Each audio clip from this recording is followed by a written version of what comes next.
Friends, आज दिनांक 25 जून 2021, class 11th, subject biology. आज हम लोग यूग्लिना के स्ट्रक्चर के बारे में जानकारी प्राप्त करेंगे और ये भी जानेंगे कि ये यूग्लिना किस प्रकार एक इम्पॉर्टेंट ऑर्गेनिज्म है।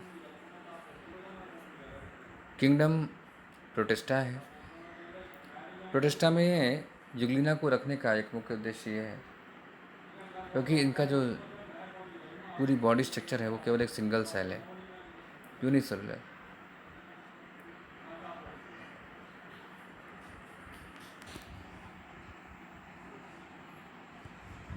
ये स्वच्छ जलीय एक कोश के यानी यूनिसेलुलर ऑर्गेनिज्म है।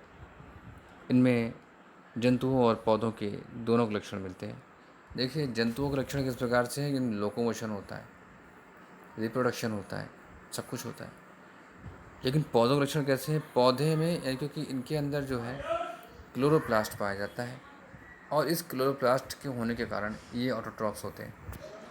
इट मीन्स ये अपना फूड खुद बना लेते हैं, वो भी बाय फोटोसिंथेसिस। तो इसलिए इनके अंदर प्लांट वाले भी गुण हैं और लोकोमोशन और सारे जितने प्रोसेसेस हैं ये करते हैं। तो इसलिए जो है ये एनिमल भी है। तो इसलिए यूग्लिना एक ऐसा जंतु है जो पौधों और जंतुओं के बीच की कड़ी माना जाता है। समझ रहे हैं? पौधों और जंतुओं के बीच की कड़ी। कई बार पूछा जाता है क्वेश्चन कि पौधों और जंतुओं के बीच की, एनिमल और प्लांट के बीच की कड़ी कौन है? तो ये हमारा यूग्लिना जो है ऐसा जीव है जो इन दोनों के गुण रखता है, इन दोनों के बीच की कड़ी माना जाता है। पौधे के समान लक्षण देखिए, इनके अनेक जातियों में क्लोरोफिल होता है। इस कारण ये अन्य पौधों एवं शैवालों के समान प्रकाश संश्लेषण यानी कि फोटोसिंथेसिस करते हैं। अन्य पौधों की तरह इनमें क्लोरोफिल ए और क्लोरोफिल बी होते हैं।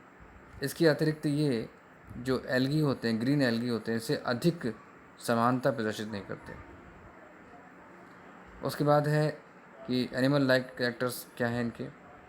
देखिए, इनकी कोशिका में वनस्पति कोशिका यानी कि जो प्लांट सेल के समान कोशिका भित्ति नहीं होती। ये खास बात है क्योंकि हर एक प्लांट सेल में क्या है, कोशिका भित्ति होती है। शरीर के चारों ओर पेलिकल का आवरण होता है जो शरीर को लचीला बनाता है। क्योंकि पेलिकल यानी एनिमल में पेलिकल पाया जाता है। अपने जो है पैरामीशियम में पढ़ा। तो शरीर के अगले सिरे पर दो असमान लंबाई के कशाब यानी कि फ्लैजला होते हैं। दो फ्लैजला होते हैं, एक शॉर्ट होता है, एक लॉन्ग होता है। ये जंतुओं के समान फ्लैजला द्वारा भी चलन करते हैं। ये मतलब यानी कि जंतु जैसे फ्लैजला द्वारा चलते हैं। आपने देखा था कि सीलिया के द्वारा चल रहा है, कोई जो है सूडोपोडिया के द्वारा चल रहा है। इसी प्रकार इनके अंदर फ्लैजला पाया जाता है, फ्लैजला के द्वारा मूव करते हैं। यहाँ आपको फ्लैजला दिखाई दे रहा होगा आपको। जिन जातियों में क्लोरोफिल नहीं होता वे विषम पोषण यानी हेटरोट्रॉफिक, ये तो ऑटोट्रॉफिक होते हैं। कुछ में नहीं पाया जाता है तो वो हेटरोट्रॉफिक न्यूट्रिशन करते हैं यानी कि डिपेंडेंट, ठीक है, पैरासाइट होकर। क्लोरोफिल जो जिनमें पाया जाता है जातियाँ भी अंधकार में यानी कि जब लाइट नहीं होती तब क्या करती हैं, तब वो हेटरोट्रॉफिक हो जाती हैं। इनके स्टिग्मा में एस्ट्राजेंथिन पिगमेंट होता है जो केवल जंतुओं में ही मिलता है। देखिए, आपको इसमें दिख रहा होगा, यहाँ पे स्टिग्मा दिखा रहा होगा। यहाँ दिखाता हूँ आपको, ये जो पोर्शन है ये स्टिग्मा है इनका। अनेक हरी जातियों में पैरेनोइड नामक की एक स्ट्रक्चर होता है, बॉडी पेंट होता है जो पैरामाइलम पॉलीसेकेराइड का निर्माण करती है। यह पदार्थ यूग्लिनोइड जंतुओं की विशेषता है। यानी जो पैरामाइलम है ये अपने आप में एक कैरेक्टर है, एक स्पेशल कैरेक्टर है यूग्लिनोइड का यानी यूग्लिना का। उसके बाद बात हम आती है इनकी रिप्रोडक्शन की। रिप्रोडक्शन से पहले हम लोग जान लेते हैं कि अमीबा में कौन कौन से स्ट्रक्चर होते हैं।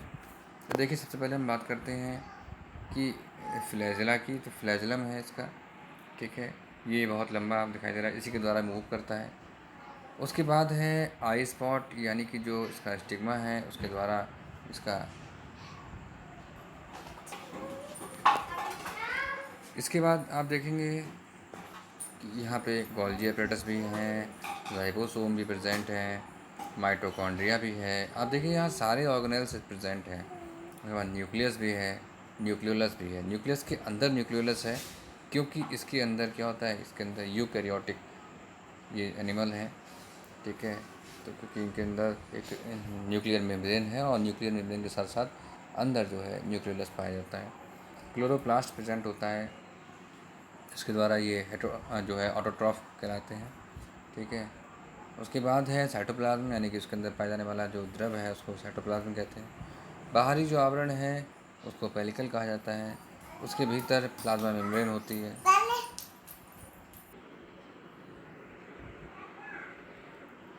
उसके बाद आप यहाँ देख रहे हैं प्लाज्मा मेम्ब्रेन है। प्लाज्मा मेम्ब्रेन मतलब इसके भीतर वाली, बाहर की ओर पेलिकल है और भीतर की ओर प्लाज्मा मेम्ब्रेन है। उसके बाद है पैरामाइलम।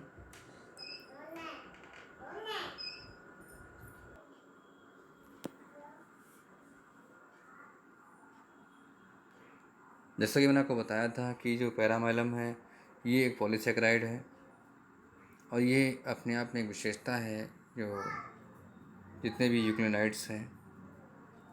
उसके बाद है आप यहाँ देखेंगे कि स्मूथ और रफ एंडोप्लाज्मिक रेटिकुलम। देखिए न्यूक्लियस के ऊपर आप देख रहे होंगे, यहाँ पे न्यूक्लियस के ऊपर क्या है, ये कि एंडोप्लाज्मिक रेटिकुलम पाई जा रही है और रेटिकुलम दो प्रकार की है। इसमें राइबोसोम चिपके हुए हैं, वो जो है रफ एंडोप्लाज्मिक रेटिकुलम है। जिसके ऊपर राइबोसोम नहीं चिपके हुए हैं वो जो है स्मूथ एंडोप्लाज्मिक रेटिकुलम है। उसके बाद यहाँ पे लाइसोसोम भी प्रेजेंट है। ये अपनी बहुत अच्छा करेक्टर है लाइसोसोम प्रेजेंट होने का, क्योंकि जो है आपको जानते हैं कि लाइसोसोम क्या होते हैं। ये जो है सुसाइडल बैग्स होते हैं, यानी इसकी बॉडी के अंदर जितनी भी सेल्स डेड हो रही हैं, यानी सॉरी जितने भी पार्टिकल्स डेड हो रहे हैं, तो उन सबको डिस्ट्रॉय करने का काम जो है, उनको नष्ट करने का काम जो है लाइसोजाइम का है, सॉरी लाइसोसोम का। इसके बाद है कॉन्ट्रैक्टाइल वैक्यूल, यानी कि बॉडी के अंदर जितना भी एक्स्ट्रा जो वाटर रिज़र्व हो चुका है या आ चुका है उसको बाहर निकालना, तो इसका काम जो है कॉन्ट्रैक्टाइल वैक्यूल का है। यहाँ प्रेजेंट है, आपको दिखाई दे रही होगी ये। उसके बाद है यहाँ पे फोटो रिसेप्टर। तो ये भी जो है बॉडी में प्रकाश को ग्रहण करने वाला फोटो रिसेप्टर यानी कि जो है, तो इस प्रकार से पैरा फ्लैजलर बॉडी है ये। तो इस प्रकार से जो है ये आप स्ट्रक्चर यहाँ देख रहे होंगे। अब हम बात करते हैं इसमें रिप्रोडक्शन के बारे में।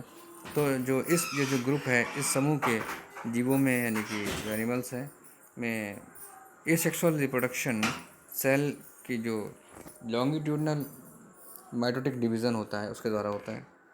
अब आप समझ रहे हो कि माइटोटिक डिवीज़न क्या होता है, यानी समसूत्री विभाजन, यानी कि एक कोशिका से दो कोशिका बन जाती हैं। और लंबवत यानी कि कहने का मतलब है कि लॉन्गिट्यूडनल, खड़े खड़े यानी कि जो है दो विभाजन हो जाएंगे और सारा जितना भी होगा एक ग्रुप बन जाएगी, एक खाँच आ जाएगी बीच में दोनों तरफ एंटीरियर और पोस्टीरियर एंड पे। और ये सब तभी होता है जब मैच्योर हो जाती है सेल, और उसके बाद जो है जो न्यूक्लियस है वो बटेगा और न्यूक्लियस के साथ साथ जितने भी ऑर्गेनेल्स बॉडी के अंदर हैं वो भी बढ़ जाएंगे और फिर वो खाँचा जो है दो भागों में टूट जाएगा, जिसमें दो यूग्लिया का निर्माण हो जाएगा। इस विभाजन में जो है न्यूक्लियर मेम्ब्रेन और न्यूक्लियस नहीं होते जब डिवीज़न होता है, जबकि अन्य जंतुओं में रचनाएं लुप्त हो जाती हैं।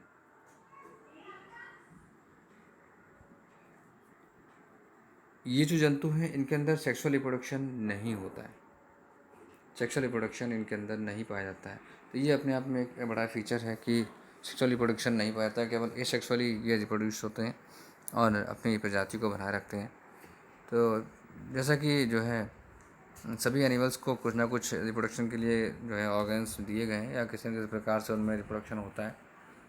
तो आज जो हम लोगों ने देखा कि यूग्लिना किस प्रकार से मूव करता है और यूग्लिना में कौन कौन से पार्ट्स होते हैं, तो इसको आप लोग नोट करिएगा कॉपी में और याद करिएगा। देखिए यूग्लिना कई बार मैंने पूछा जाता है, मैंने देखा है कि इसमें जो खास गुण क्या है कि जो जंतुओं और पौधों के बीच की कड़ी माना जाता है, इसलिए अपने आप में इम्पॉर्टेंट है। केवल एकमात्र ऐसा जीव है जिसमें दोनों लक्षण पाए जाते हैं, जंतुओं और पौधों दोनों लक्षण होते हैं, ठीक है। ये जंतु भी है और पौधों की श्रेणी में रखा जाता है। ये कभी आप आगे जब देखेंगे तो वनस्पति जगत जो है यानी किंगडम प्लांट में इसका भी उल्लेख आता है। इसको भी एक कहा जाए तो पूरा फाइलम दे रखा है इसका।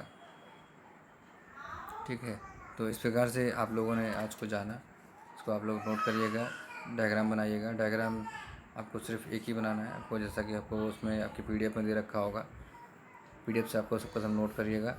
इस वीडियो को देखकर आप समझिएगा कि टॉपिक में किस प्रकार से समझाया गया। चलिए, थैंक यू सो मच।